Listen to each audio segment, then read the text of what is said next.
Welcome to the Wildstar weigh-in. I am Cecil in Blues. A lot has happened since my last weigh-in. I lost 10 pounds.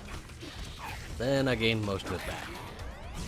I'm sitting at 228 as of this morning, which is still probably 2 pounds from where I started. I'm not really proud of that, but we'll keep at it.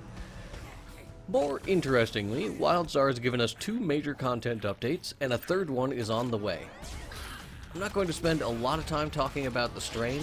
Heck, even Sabotage is old news at this point, but I would like to touch on a few things. You'll see that in the background I am playing a medic through the earliest ship-hand mission. There were changes to mini-classes in the Sabotage update. For medic, especially if you're a solo player, the most noticeable change was updating gamma rays so that each beam could hit 3 targets. But on July 7th, they rolled that back a little bit so that each beam now only hits 2 targets. I'm sure there are deep balance reasons for this. There was also a damage component that was adjusted. Originally when they set it up to 3, they brought the damage down by, I don't know, maybe 10%, and then they gave 5% of it back when they went back to just 2 targets. Maybe they were super OP in PvP. Maybe they just were low on damage when it came to single target DPS for raid bosses. I only have my level 12 perspective to work with, and I kind of like the triple penetration. It made the class much more fun to play. Other classes had changes too. Speaking of more fun to play, Espers will notice that they now can move while casting their primary builder. It makes them fun. I never had fun playing a ranged caster version of an Esper because you just had to stand there as a turret, but now you can move around while you're casting, which makes them much more dynamic and interesting.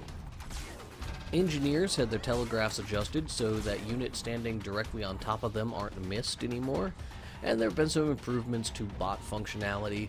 I believe they made, specifically the Bruiser bot, no longer can get deflected when they try and do their charge, which was causing them to not taunt, which made them utterly useless.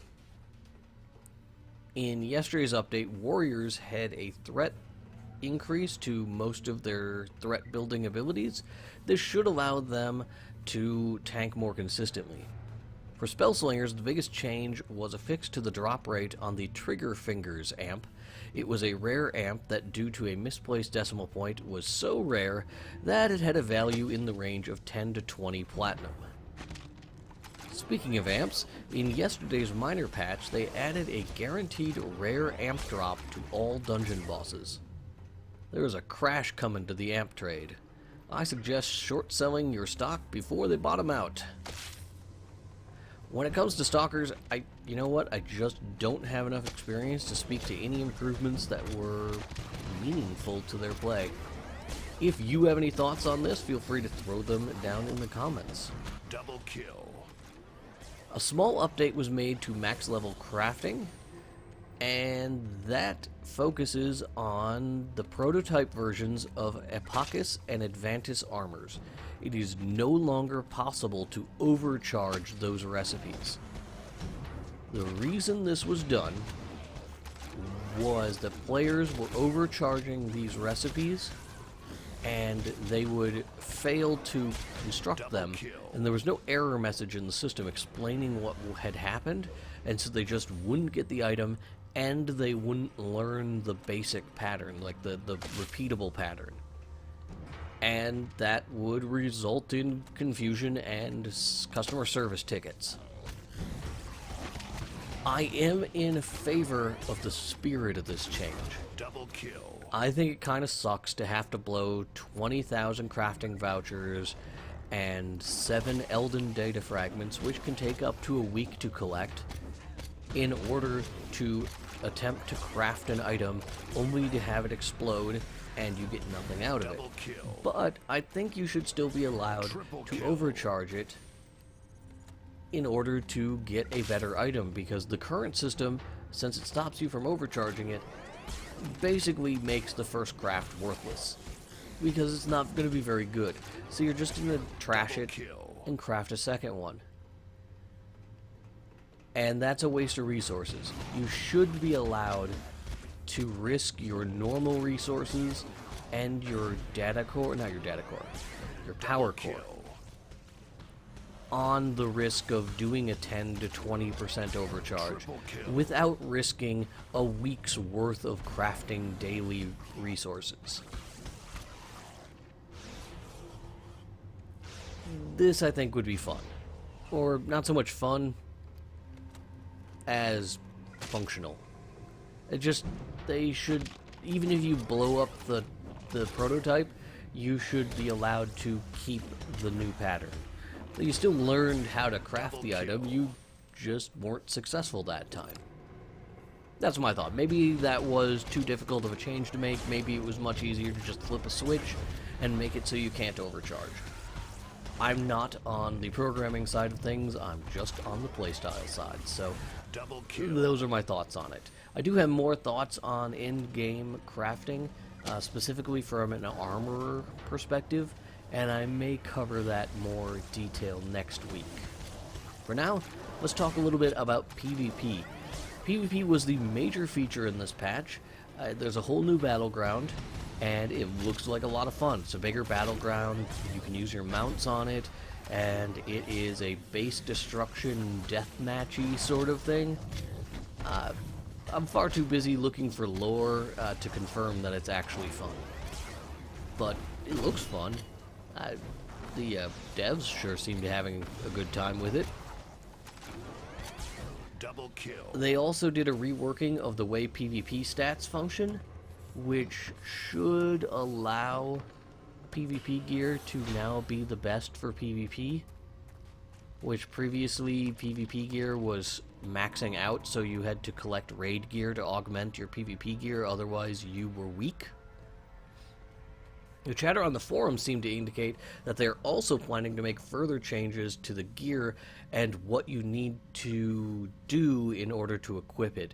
Currently, there's a lot of complaint that 1500 gear is so much more powerful than the starting gear you can get, and 1800 gear is so much more powerful than the 1500 gear that it is very, very difficult to move your way up the ranks. Double kill. Unless you already have the gear. And since you can't get the gear until you get to the rank, you are at a disadvantage. You are playing against more experienced players who also have better gear than you, which isn't particularly fun. But that's a subject for someone who knows more about PvP and focuses more on it. I would probably recommend Togram. He is on Twitter and on YouTube, and he focuses a lot on PvP. He seems to enjoy Wildstar, and so he'll probably be covering it for some time. I recommend checking out his channel. He does a lot of Esper melee videos, and then he discusses systems and improvements he'd like to see. Let's move on to other changes. Tons of notes in these patches, even the patch that just happened on the 7th. Tons of changes that improve the game significantly. If you haven't been playing since June, you may find Wildstar to be a more polished experience.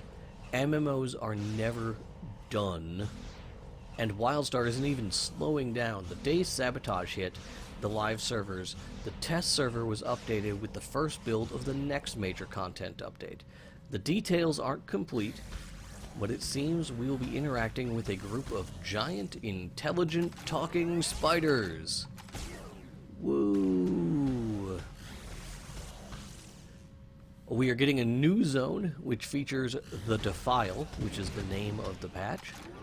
And with a name like that, you can assume they are totally on our side. Probably not. We are promised the secrets of Exonite and a Terrorformer. I assume it's like an Elden Terraformer, except for purple. 'Cause, you know, the strain.